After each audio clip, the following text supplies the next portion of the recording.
ሰላም እንዴት ናችሁ? ቃል በገባውላችሁ መሰረት ዛሬ አዲስ የወጣ ፊልም ይዤላችሁ መጥቻለሁ። የምለቃቸው ፊልሞች እንዳያመልጣችሁ የምትፈልጉ ከሆነ ሰብስክራይብ ያደረጋችሁ የደውል ምልክቷን መጫን እንዳትረሱ። ፊልሙ ሲጀምር አንድሪያ የምትባል ልጅ ያስተዋውቀናል። ከምትሰራበት ትልቅ የመጽሔት ድርጅት ለቃ ከወጣቻውን 20 ዓመት ሆኗታል። ኒውዮርክ ውስጥ በጣም ታዋቂና የተከበረች ጋዜጠኛ ሆናለች። ነገር ግን በሚያሳዝን ሁኔታ አንድ ትልቅ የሽልማት ፕሮግራም ላይ ተገኝታ እንዳለ እሷና የስራ ባልደረቦቿ በጠቅላላ ከሚሰሩበት ድርጅት በቴክስት ነበር የተባረሩት። አንዲ ሽልማቷን ተቀብላ ደስታዋን ማጣጣም ነበረባት። ነገር ግን ስራ ማጣቷ በጣም ትልቅ ሀዘን ነበር የፈጠረባት። ሽልማቷንም ከተቀበለች በኋላ መድረክ ላይ ወጣ እኔና የስራ ባልደረቦቼ ዛሬ ከድርጅታችን በጣም የሚያሳዝን የጽሁፍ መልእክት ደረሰን ብላ ከስራ መባረሯን ትናገራለች። በተመሳሳይ ሰዓት ረንዌይ የተባለው የመጽሔት ድርጅት አሁን ጥሩ ነገር ላይ አይደለም ያለው። ይህም የመጽሔት ድርጅት ስለ አንድ ድርጅት መጽሔቱ ላይ አሳትሞ ነበር። ነገር ግን ያ ድርጅት ትክክል ያልሆነ መረጃ ሰጥቷቸው ስለነበረ ህብረተሰቡ ደግሞ የመጽሔቱን ድርጅት እየተቃወመን ያለው። በዚህም ምክንያት ሁሉም ጫና እየሄደ ያለው ሚራንዳ ላይ ነው። እሷ ሳታይ እዚህ መጽሔት ላይ ምንም የሚታተም ነገር የለም። ሚራንዳም የተፈጠረውን ነገር በጠቅላላ ከአዲሱ ባሏ ከስቱርት ጋር እያወራች ነበር። እዚህ መሃል የመጽሔቱ ዋና ባለቤት ለሚራንዳ ይደውልላታል። በፈጠርሽው አንድ ስህተት የዚህ ሁሉ ዓመት ልፋቴ ገደል ሊገባ ነው። ስለዚህ እያንዳንዱ ነገር ለማስተካከል ሞክሪ ብሎ ይጮህባታል። የተሻለ ስራ እድል ልሰጥሽ እያሰብኩ ነበር። በዚህ መሃል ይሄ ነገር ተፈጠረ ብሎ ስልኩን ጆሮዋ ላይ ዘጋው። ከዛም የኤንዲን ንግግር ሶሻል ሚዲያ ላይ ሲዘዋወር ይመለከታል። ኤንዲ ከስራ በመባረሯ ምክንያት በጣም ስሜታዊ ሆና ያደረገችው ንግግር ነበር። ሰዎች ግን ንግግሯን በጣም ወደውታል። ኤንዲም ሶሻል ሚዲያ ላይ ረንዌይ የተባለው የመጽሔት ድርጅት በፈጠረው አንድ ስህተት ምክንያት ሰዎች እያብጠለጠሉት እንደሆነ ትመለከታለች። በዚህ መሃል ነው አርቭ ደውሎላት የስራ እድል የሰጣት። ኤንዲም ስለተሰጣት እድል ከጓደኞቿ ጋር ሰብሰብ ብትልና ማውራት ትጀምራለች። ከዚህ በፊት የሚከፈለኝን ቢያንስ 3 እጥፍ ነው አሁን የሚከፈለኝ። እንደፈለኩት የተለያዩ ታሪኮችን ለመናገር የሚያስችለኝ እድል ነው ያገኘሁት። በዛ ላይ ደግሞ ጠቀም ያለ ገንዘብ ይከፈለኛል። ጥሩ እድል ነው ትላቸዋለች። አንደኛዋ ጓደኛዋ ግን ለምን አርፈሽ ቁጭ ብለሽ መጽሐፍሽን አትጽፊም አለቻት። ሚራንዳ ጋር ትሰሪበት በነበረበት ሰዓት በጣም ብዙ ነገሮች ስለሷ ሴትዮ ያውቀሻል። ስለዛ ብትጽፊ መጽሐፉ በሚሊዮኖች ነው የሚሸጠው ትላታለች። ጓደኛዋም ቀለል አድርገው እንኳን ቅድመ ክፍያ ብቻ $100,000 ሊከፈልሽ ይችላል አለቻት። ኤንዲ ግን እንደሱ ማድረግ አልነበረም አላማዋ። ይህንን እድል ተጠቅማ አንድ ጥሩ ነገር መፍጠር ፈልጋለች። የሚቀጥለው ቀን ኤንዲ ቀጥታ ወደ ሚራንዳ ቢሮ ነበር የሄደችው። ታስታውሰኛለች ብላ ስላሰበች በጣም ተደስታ ሰላም ትላታለች። እንዲም ስለሰጠሽኝ እድል በጣም ነው አመሰግነው ብላ ሚራንዳን ታመሰግናታለች። ሚራንዳም ኮስተር ትልና እቺ ሴት ማነች ብላ መጠየቅ ትጀምራለች። ናይጅልም ከአመታት በፊት ጸሐፊሽ ነበረች አላስታውሻትም ብሎ ሊያስታውሳት ሞከረ። በዚህ ሰዓት ነው ኤንዲ ሚራንዳ ሳታውቅ የተቀጠረች ሰራተኛ መሆኗን ያወቀችው። ከመጽሔቱ ጋር አብረው የሚሰሩት የተለያዩ ድርጅቶች የመጽሔቱ ስም እየጠፋ ስለሆነ አብረው ለመስራት አሁን እያቅማሙ ነው። ሚራንዳም አሁን እሱን ማስተካከል ስለነበረባት አንዲን ይዛት ከቢሮ ትወጣለች። ቀጥታ የሄዱትም ወደ ዲዮር ቢሮ ነበረ። እዛም ሲሄዱ ኤሚልን ያገኟታል። ኤሚሊ የሚራንዳ ጸሐፊ ነበረች። ከአንዲ ጋር አንድ ላይ ነው የሰሩት። አሁን ግን ዲዮር የተባለው የፋሽን ድርጅት ውስጥ በጣም ትልቅ ቦታ ያላት ሴት ናት። አሁን ተመልሳ መታ ኤንዲ ረንዌይ ውስጥ እየሰራች እንደሆነ ስታውቅ ኤሚሊ በጣም ነበር የደነገጠችው። ኤሚሊም አንድሪያን አሁን በጣም ኮንፊደንስ ያለች ሴት ሆነሻል፣ ተለውጠሻል ትላታለች። ነገር ግን አሁን ትልቁ ችግር ረንዌይ መጽሔት በጣም ስሙ ጠፍቷል። ሚራንዳም እንደ ድሮ ጥሩ ስም የላትም ትላለች። ኤሚሊም አሁን ድጋሚ አብረን እንድንሰራ የምትፈልጊ ከሆነ ብላ የተለያዩ ቅድመ ሁኔታዎችን ታስቀምጣለች። ሚራንዳም ወዲያው ነበረ ሁሉንም ቅድመ ሁኔታ የተቀበለችው። በዚህን ሰዓት አንድሪያ ትደነግጣለች። ምክንያቱም ሚራንዳ ሁል ጊዜም እሷ በፈለገችበት ሁኔታ ነው እንጂ ስራዎችን የምትሰራው የሰዎችን ቅድመ ሁኔታ አትቀበልም። አንድሪያም እንዴት እሺ ትያታለሽ ብላ ስትጨቃጨቃት፣ ሚራንዳ ደግሞ እንደ ዲዮር ካሉ ትልልቅ ድርጅቶች ጋር አብሬ መስራት ካልቻልኩኝ መጽሔቱ ምንም ነው አለቻት። ይቀጥል ደግሞ አንቺን የቀጠርኩሽ እኔ አይደለሁም፣ አንቺ ጥፋት አጥፍተሽ እስክትባረሪ ድረስ ዝም ብሎ መጠበቅ ነው የኔ ስራ አለቻት። የሚቀጥለው ቀን ኤንዲ ወደ ስራ ከገባች በኋላ ሁሉንም የቢሮ ሰራተኛ ትተዋወቃለች። የምራንዳም ጸሐፊ አማሪ ለኤንዲ ቢሮዋን ታሳየታለች። ናይጅልም ይመጣና አንድሪያን ያወራታል። ስለ ረንዌይ መጽሔት ነበር የሚያወራት። መጽሔቱ አሁን ኦንላይን የሚሸጥ ሆኗል። በዛ ላይ ደግሞ የድርጅቱ ባለቤቶች የድርጅቱን ዓመታዊ በጀት በጣም ቀንሰውባቸዋል። አንድሪያም ሚራንዳ እንደ ድሮ ስራዎቿ ላይ ያን ጠንካራ አይደለችም፣ ምን ሆና ነው ብላ ናይጅልን ትጠይቀዋለች። ናይጅልም እድገት አገኛለሁ ብላ ስትጠብቅ ምንም ለውጥ አይመጣም፣ በዚህም ምክንያት ተሰላችታ ይመስለኛል አላት። አንድሪያም ከጸሐፊዋ ጋር ተዋወቀች። ሚራንዳም ወደ ቢሮዋ ከገባች በኋላ የራሷን ጃኬት ስትሰቅል አንድሪያ ተመለከተች። አንዴ የመጽሔት ድርጅቱ የሰራውን ጥፋት አስመልክቶ አንድ ጽሑፍ ትጽፍና ፖስት ታረገዋለች። ጽሑፉ የተለያዩ ሰዎች ጋር ደርሷል። ሰዎችም ጽሑፉን ወደውታል። ነገር ግን ያን ያህል የተፈለገውን ያህል ጽሑፉ ሰዎች ጋር አልደረሰም። የሚቀጥለው ቀን ኤንዲ በጣም ደስተኛ ሆና ነበር ወደ ቢሮ የመጣችው። ከዛም ሳሻ ስለምትባል ሴት ማውራት ይጀምራሉ። ሳሻን ማንም ሰው ኢንተርቪው አድርጓት አያውቅም። በተለይ ደግሞ ከቢሊዮነሩ ባሏ ከተፋታች በኋላ ማንም ሰው አሁን ያለችበትን ህይወት አያውቅም።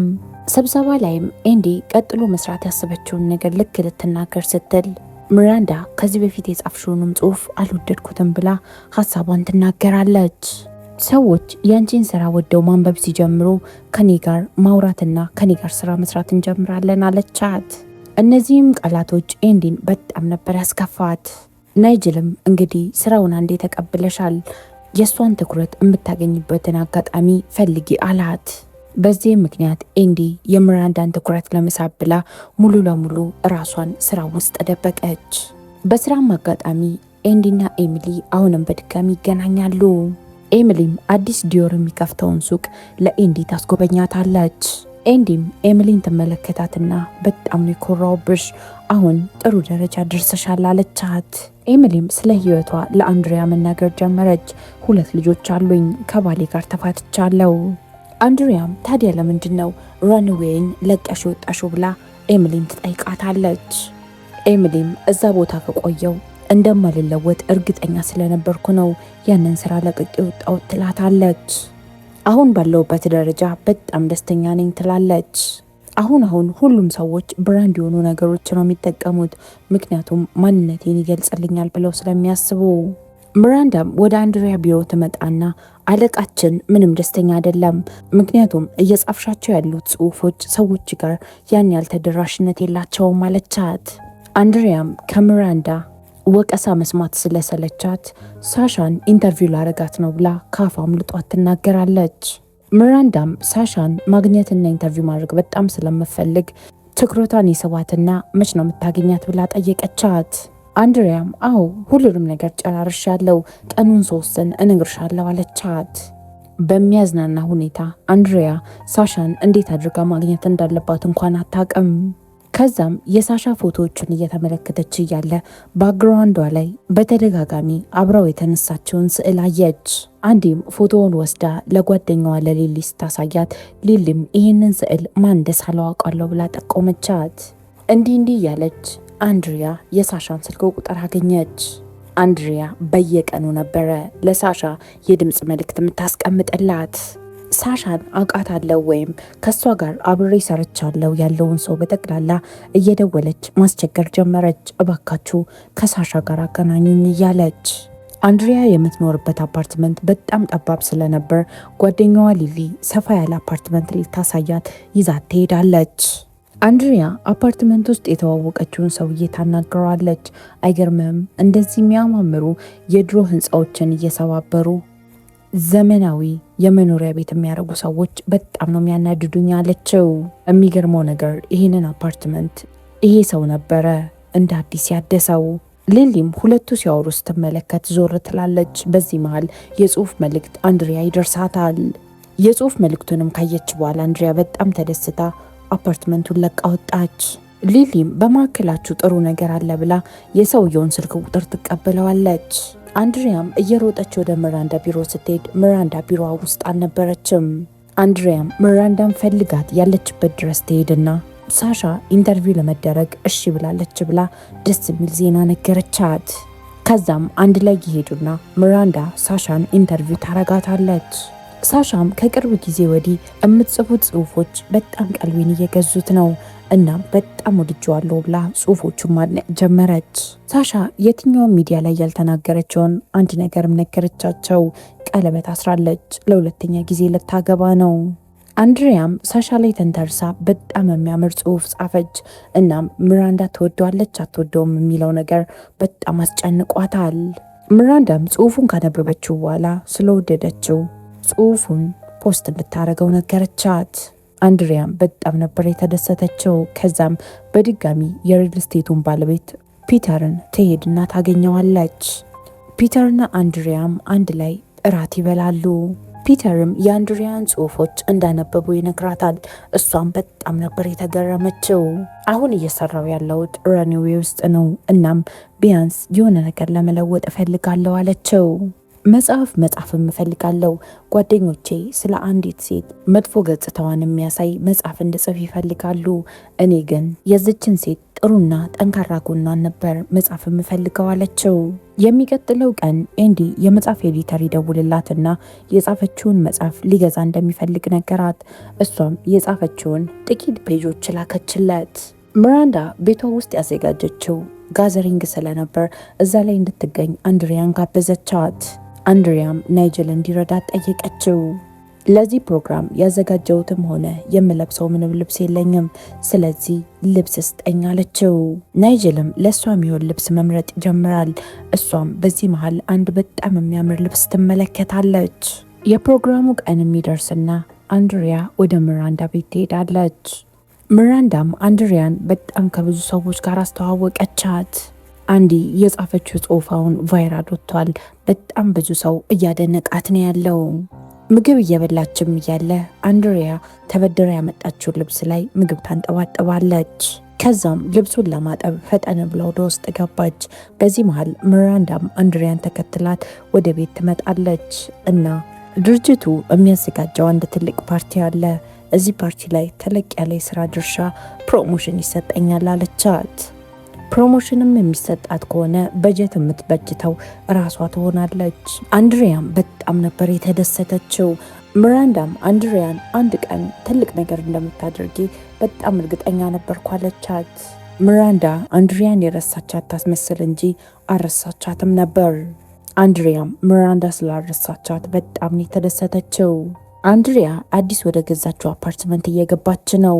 ኤሚሊ አሁን አዲስ ፍቅረኛ ይዛለች፣ የሳሻ የቀድሞ ባል የነበረው ቢሊዮነሩን። ሚራንዳም የድርጅታቸውን ባለቤት ትሄድና መልካም ልደት ብላ ጥሩ ምኞቷን ተመኘችለት።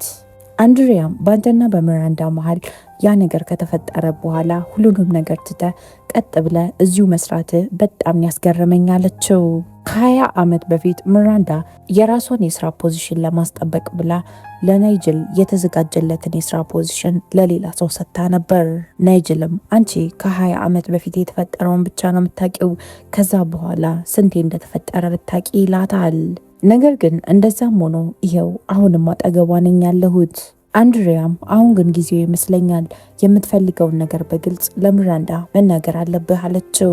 ኤሚሊም ትመጣና አዲሱ ፍቅረኛዋን ቤንጅን ለናይጅልና ለአንድሪያ ታስተዋውቃቸዋለች። ሁሉም ጥሩ ጊዜ እያሳለፈ ነበር። የድርጅቱ ባለቤት ራሱን ስቶ መሬት ላይ እስኪወድቅ ድረስ። በሚያሳዝን ሁኔታ ሰውየው እዛው ነበር ጸጥ ያለው። ስለ ሚራንዳም የስራ ፖዚሽን ምንም ነገር ሳይናገር ነበር ይህ ሰውዬ በዛው ጸጥ ብሎ የቀረው። አሁን ሁሉንም ድርጅት የሚያስተዳድረው የሰውየው ልጅ ነበር። ሁሉም ሰው በጣም ፈርቷል፣ ምክንያቱም የልጁን ሀሳብና ፍላጎት ማንም የሚያውቅ የለም። በዛ ላይ ደግሞ ያን ያህል ፋሽን የሚያስደስተው ሰውም አይደለም። ኤንዲም አሁንም በድጋሚ ስራዋን ማጣቷ በጣም አሳስቧት ናይጅልን ምንም ነገር አንሆንም አይደል ብላ እየደጋገመች ትጠይቀዋለች። ናይጅል ለራሱም በጣም ግራ ተጋብቷል። ምን እንደሚላት አያውቅም። ጣሊያን ውስጥ የሚዘጋጅ ትልቅ ፋሽን ሾው አለ። ለዛ እየተዘጋጁ ያለ ጄይ ወደ ቢሮ ይመጣል። ሚራንዳም ጄይን ታገኘዋለች። ጄይ ሚራንዳን ከልጅነቱ ጀምሮ ነበር የሚያውቃት። ህፃን እያለ ወደ ቢሮዋ ይመጣ ነበር። ሁሉንም ነገር ምሳ እየበላን እናውራ ይላታል። እናም በ10 ደቂቃ ውስጥ ካፍቴሪያ ውስጥ እንገናኛላትና ተነስቶ ጥሏት ሄደ። በሚገርም ሁኔታ ሚራንዳ ድርጅቱ ለሰራተኞቹ ካፌ እንዳለው ራሱ ይሄ ሁሉ ዓመት እዚህ ድርጅት ውስጥ ስትሰራ አታውቅም ነበር። ሁሉም ሰራተኛ ሚራንዳን ካፍቴሪያ ውስጥ ሲመለከታት በጣም ነበር የደነገጠው። ጄይ ድርጅቱን ሙሉ ለሙሉ ለመቆጣጠር እንዲመቸው የተለያዩ ሰራተኞችን ይዞ ነበር የመጣው። ኤንዲም የሚያወሩትን መስማት ባትችልም ከሩቅ ሆና ለመስማት እየሞከረች ነበር። የኤንዲ ጸሐፊ ጂን ስልኳን ከተሰበሰቡበት ወንበር ስር አስቀምጣው ስለነበር እያንዳንዱን ነገር ሪከርድ አድርጓል። ከዛም ትሄድና ለአንድሪያ የተቀዳው ቅጅ አሰማቻት። አንድሪያም ሁሉንም ነገር ከሰማች በኋላ ናይጅል ጋር ትሄድና ሁሉንም ነገር በጀቱን ሊቀንሱ ታስበዋል አለችው። እናም እዚህ ድርጅት ውስጥ ከ5 ዓመት በላይ የሰራ ሰራተኛ በጠቅላላ ሊባረር እንደሆነም ነገረችው። እናም በጣም የሚገርምህ ነገር ሚራንዳ እሺም እምቢም አላለችም። ጸጥ ብላ ከነሱ ሀሳብ ጋር ነበር የተስማማችው። ናይጅልም በሰማው ነገር ያን ያህል አልተደናገጠም። አንድሪያም በጣም ተናዳ ከፒተር ጋር ማውራት ትጀምራለች። ማመን አልችልም፣ አሁንም በድጋሚ የምሰራበት ድርጅት ሊዘጋ ነው አለችው። ፒተር ሁሌም እኮ ነገሮች ባሉበት ቦታ አይቆሙም፣ ሁሉም ነገር ይለወጣል። ልክ እንደዚህ ቤት አርገሽ አስቢው፣ አሮጌ ነበር አድሼ አዲስ አረኩት አላት። አንድሪያም በጣም ተናዳ ጆርናሊዝምና ይሄ አሮጌ ቤት አንድ አይደሉም አለችው። ፒተርም የተናገረችው ንግግር ትንሽ ስላስከፋው ተነስቶ ጥሏት ይሄዳል። አንድሪያም ስለ ድርጅቱ መፍትሄ ለማግኘት ሚራንዳን ለማናገር ወደ ቤቷ ትሄዳለች። አንድሪያም ሚራንዳን ካገኘቻት በኋላ ምስጢራዊ የሆነ ያቀድሽው ነገር አለ አደል ብላ ጠየቀቻት። አሁን ላይ በጣም ጥሩ የሆነ ነው። ሰዎች አሁንም በድጋሚ መጽሔቱን እያመኑትና እየወደዱት መጥተዋል። ሚራንዳም የማያስጨንቀው ነገር አያስጨንቅሽ፣ ወደ ቤትሽ ሂጂና እንቅልፍሽን ተኛ አለቻት። አንድሪያም ወደ ቤቷ ትሄድና ስለ ሚራንዳ መጽሐፏን ሀብላ ጀመረች። የሚቀጥለው ቀን በጀት በጣም ስለተቀነሰ አሊያን የሚካሄደው ፋሽን ሾው ላይ ማድረግ የሚችሉትና የማይችሉትን ነገሮች ማወያየት ይጀምራሉ። ታዋቂ ዘፋኞችን ከፍለን ፕሮግራሙ ላይ እንዲገኙ ማድረግ አንችልም፣ ስለዚህ ሚራንዳ ጓደኞችሽን ደውለሽ ማስቸገር አለብሽ ይላታል። ከዛም አዳዲስ ድርጅቱ ያጸደቃቸውን ህጎች ለሚራንዳ ይነግሯታል። እንደ በፊቱ በቢዝነስ ክላስ ድልቅቅ ብሎ ከአንድ ሀገር ወደ ሌላ ሀገር መሄድ ቀረ። ፋሽን ሾው ላይ ለመገኘት ሁሉም ወደ ሚላን ይሄዳሉ። እናም እንደ አጋጣሚ ሆኖ ቤንጂ ለኤሚሊ በጣም ውድ የሆነ የአንገት ሐብል ሲገዛላት አንድሪያ ትመለከታለች። ናይጅል ይህንን ሲመለከት ያን ያህል ብርቅ አልሆነበትም። ሰውየው ፍቅር ውስጥ ስላለ ምንም ግዛልኝ ብትለው ይገዛላታል ብሎ ነገራት። በዚህም ምክንያት አንድሪያ ኤሚሊን ለማግኘት ወደ ኤሚሊ ክፍል ሄደች። ከዛም ለማንም ሳትናገር በሚስጥር ከሆቴል ስትወጣ ናይጅል ይዛታል። ሚራንዳ እየተመለከተቻቸው ነበር። አንድሪያና ኤሚሊ ተደብቀው ወደ አንድ ቦታ ሲሄዱ ቤንጂን ይሄዱና ያገኙታል። ከዛም አንድ ሰው እንዲያሳምንላቸው ጠየቁት። የሚያሳምኑትም ሰው አሁን ረንዌይን የወረሰው ጄን ነበረ። ኤንዲም ተመልሳ ወደ ሆቴል ስትመጣ ናይጅል ያገኛትና የሆነ ነገር ከኔ እየደበቅሽኝ ነው ብሎ ነገራት። ከዛም ከፋሽን ሾው በኋላ የራት ግብዣ ወደሚደረግበት ወደ አንድ ቸርች ይሄዱና አንድ ምስል እየተመለከተች ሚራንዳ አንድሪያን አይገርምሽም? ሰዎች በጣም ከሃዲዎች እኮ ነን አለቻት። ይህንንም ስትሰማ አንድሪያ ሚራንዳ እያረጉት ያለውን ነገር እንዳወቀችባት ተገነዘበችና ኤሚሊ ጋር ትሄድና ሚራንዳ ሁሉንም ነገር አውቃለች ብላ ነገረቻት። አንድሪያ ይህ ሁሉ ነገር እያረገች ያለችው ሚራንዳን ለማገዝ ስለሆነ በቃ እውነቱን እንንገራት ብላ ወሰነች። ኤሚሊም ቆይ እንጂ ሁሉም ነገር እስኪያልቅ እንጠብቅ ብትላትም አንድሪያ ግን ትወስንና ወደ ሚራንዳ ቢሮ ትሄዳለች። አሁን ረንዌይን እያስተዳደረ ያለው ጄ ነው። እናም አሰራሩ ለኛም ለስራችንም የሚመች አይደለም። ስለዚህ ጥሩ ያልኩትን ነገር አድርጌያለሁ ብላ አንድሪያ ወሬውን ጀመረች። ጄ ረንዌይ ድርጅቱን ለቤንጂ ሊሸጥለት ነው። ሚራንዳም ይህንን ስትሰማ አውቃለሁ ላንግባባ እንችላለን፣ ነገር ግን እንደዚህ ትክዶኛላችሁ ብዬ አስቤ አላቅም አለች። ሚራንዳ ይህንን ንግግር የተናገረችው ለኤሚሊ ነው። ምክንያቱም ኤሚሊ ረንዌይን እየገዛች ያለችው ድርጅቱን ለማዳን ሳይሆን እራሷ ልትወስደው ስለፈለገች ነው። ሚራንዳን አሁን አንቺ አርጅተሻል፣ እኔ በጥሩ አይምሮና በወጣት ጉልበት ድርጅቱን ማስተዳደር እችላለሁ አለቻት። አንድሪያ ይህንን ስትሰማ በጣም ነበር የደነገጠችው። ሚራንዳ ኤሚሊን በጣም ነበር የምትጫናት። አንድሪያ ከለቀቀች በኋላ በጣም ስራ ታበዛባት ነበር። እናም ተሰላችታ ስራውን እንድትለቅ አረገቻት። ኤሚሊም ለምንድን ነበረ እንደዚያ ያሰቃየሽኝ ብላ ጠየቀቻት። ሚራንዳም ለዛ እኮ ነው የዚህ ድርጅት አስተዳዳሪ መሆን የለብሽም እምልሽ አለቻት። ይህንን ድርጅት ለማስተዳደር አንቺ ብቁ አይደለሽም ትላታለች። ኤንዲም እየደጋገመች ሚራንዳን ይቅርታ ጠይቃታለች። ምክንያቱም የኤሚሊ ሀሳብ ረንዌይን ከሚራንዳ መቀባት እንደሆነ አታውቅም ነበር። ለእራት እየተዘጋጀች ያለ አንድሪያ ከአንድ ሰው ስልክ ይደወልላታል። እናም የጀመረችውን መጽሐፍ በጣም እንደወደዱላት ነገሯት። ውል እንፈራረም፣ ቅድመ ክፍያ እንክፈልሽና ሙሉ መጽሐፉን ጨርሰሽ ላኪልን አሏት። አንድሪያ እምቢ ነበር ያለችው፣ ምክንያቱም ይሄ መጽሐፍ የሚራንዳን ገጽታ ሊጎዳው ይችላል። አንድሪያ በዚህ ሁኔታ ላይ ደግሞ አሁንም በድጋሚ ሚራንዳን መጉዳት አልፈለገችም። የእራት ሰዓትም ሚራንዳ ቤንጂን ለማናገር ወደሱ ትሄዳለች። እናም አንተ በጣም ጥሩ ሰው ነህ፣ ለኤሚሊ የምታደርገው ነገር በጣም ደስ ይላል አለችው። ነገር ግን ድርጅቱን ገዝተ ያንተ ካረከው በኋላ አንዳንድ ነገሮች እንደዛው እንዲቆዩ ፈልጋለሁ አለችው። ቤንጂ ነገሮች በቋሚነት እንዲቆዩ አይፈልግም፣ ሁሉም ነገር እንዲለወጥ ነበር የሚፈልገው። ሚራንዳም የቤንጂን ቃላቶች ስትሰማ ተስፋ ትቆርጥና እራቱን ጥላ ትወጣለች። ወደ ባሏን ትሄድና በቃ ከነ ክብሬ አሁን ስራዬን አቁሜ ጡረታ በወጣ ነው የሚሻለኝ አለችው። እሱም እስከ ዛሬ እጅ ሳትሰጪ አሁን ለምን እጅ ትሰጫለሽ ይላታል። አሁን ምንም ነገር አትወስኝ፣ ነገ ጠዋት ተነሺና ምን ማድረግ እንደምትፈልጊ መጀመሪያ አስቢበት አላት። የሚቀጥለው ቀን ሚራንዳ ወደ አንድ ክፍል ትሄዳለች። ከዛም ምን ሰራው በጣም ብዙ ስራ አለ አለቻት። በአንድ በኩል ሚራንዳ የተዘጋጁትን ፋሽን ሾው ለመታደም ትሄዳለች። በሌላ በኩል ደግሞ አንድሪያ ክፍሏ ውስጥ ሆና የተለያዩ ስልኮችን እየደወለች ነው። በስተመጨረሻም አንድሪያ እነዚያ የደወለቻቸው ብዙ ስልኮች ጥሩ ዜና ይዘውላት መጡ። አንድሪያም ፕሮግራሙ ላይ ትሄድና ሚራንዳን አሁን ሄደን ቶሎ ውላችንን መጨረስ አለብን አለቻት። ሚራንዳም ፋሽን ሾውን ማን ይመራል? ስራው ካለቀ በኋላ ማን ንግግር ያደርጋል ትላለች። አንድሪያም ለሱ ትክክለኛው ሰው ያለ ይመስለኛል አለችና ናይጅልን ታየዋለች። ሚራንዳም አይሆንም ናይጅልም የሚፈልግ አይመስለኝም አለቻት። በስተመጨረሻ ሚራንዳ ናይጅል ይህንን ነገር ለማድረግ ፍላጎቱ እንዳለው ታውቃለች። ከዛም ትሄድና ወደ ናይጅል እስከ ዛሬ ድረስ አንተ የሚገባን ቦታ ስላልሰጠው በጣም ይቅርታ አለችው። እናም ለእሷ የጻፈላትን ንግግር መልሳ ትሰጠውና ይህን ንግግር አንተ ነህ ማድረግ ያለብህ አለችው። ሚራንዳና አንድሪያ ፕሮግራሙን ለናይጅል ይተውለትና ጉዞ ይጀምራሉ። ፕሮግራሙ በተሳካ ሁኔታ ይጠናቀቃል። ናይጅልም በጣም አሪፍ ንግግር ያደርጋል። የሚቀጥለው ቀን ቤንጂ፣ ኤሚሊና ጄይ ቁጭ ብለው ቁርስ እየበሉ እያወሩ እያለ ጄይ ስልክ ይደወልለታል። እናም ሌላ ሰው ድርጅቱን ልግዛ ይለውና በጣም በርከት ያለ ገንዘብ ያቀርብለታል። እሱም እሺ ብሎ ተስማማ። ከዛም ድርጅቱን ሙሉ ለሙሉ መሸጥ እፈልግ ነበረ።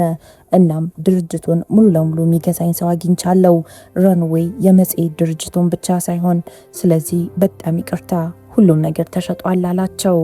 ኤሚሊም ይህንን ስትሰማ ህልሟ በጠቅላላ ውሃ የተደፋበት ነበር የመሰላት። የሚገርማችሁ ነገር ይህንን ሙሉ ድርጅት የገዛቸው የቤንጂ የቀድሞ ሚስት ነበረች ሳሻ። ከዛም ሚራንዳን የሙሉ ድርጅቱ ዋና አስተዳዳሪ ታረጋታለች። ሚራንዳም አንድሪያን አመሰገነቻት። አይኔን ስለገለጽሽልኝ አመሰግናለሁ አለቻት። እናም ያንን የጀመርሽው መጽሐፍ ደግሞ መጨረስ አለብሽ፣ ምክንያቱም ያቀረቡልሽ ገንዘብ ቀላል ገንዘብ አይደለም ትላታለች። አንድሪያም እንዴት ስለ መጽሐፉ ሰማይ ስትላት ሚራንዳ በጣም ብዙ ሰው ያቀኛል አለቻት። እናም ምንም ነገር እንዳታስቀሪ፣ መጽሐፍ የፈለግሽውን ነገር በጠቅላላ ከመጽሐፍ ወደኋላ እንዳትይ አለቻት። ኤንዲም ወደ ሀገሯ ልክ እንደተመለሰች ትሄድና ፍቅረኛዋን ይቅርታ ትጠይቀውና ይታረቃሉ። ኤሚሊም አንድሪያን ታገኛትና ባደረገችው ነገር በጣም እንደተጸጸተች ተናግራ ይቅርታ ጠየቀቻት። ከዛም ይታረቃሉ። አንድሪያ በጣም በተሳካ ሁኔታ ረንዌይ ውስጥ መስራቷን ቀጠለች።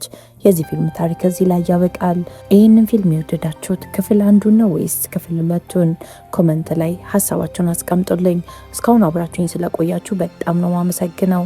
ነገ በተመሳሳይ ሰዓት በሌላ ፊልም እስከምንገናኝ ድረስ የነገ ሰው ይበለን። እወዳችኋለሁ። ቻው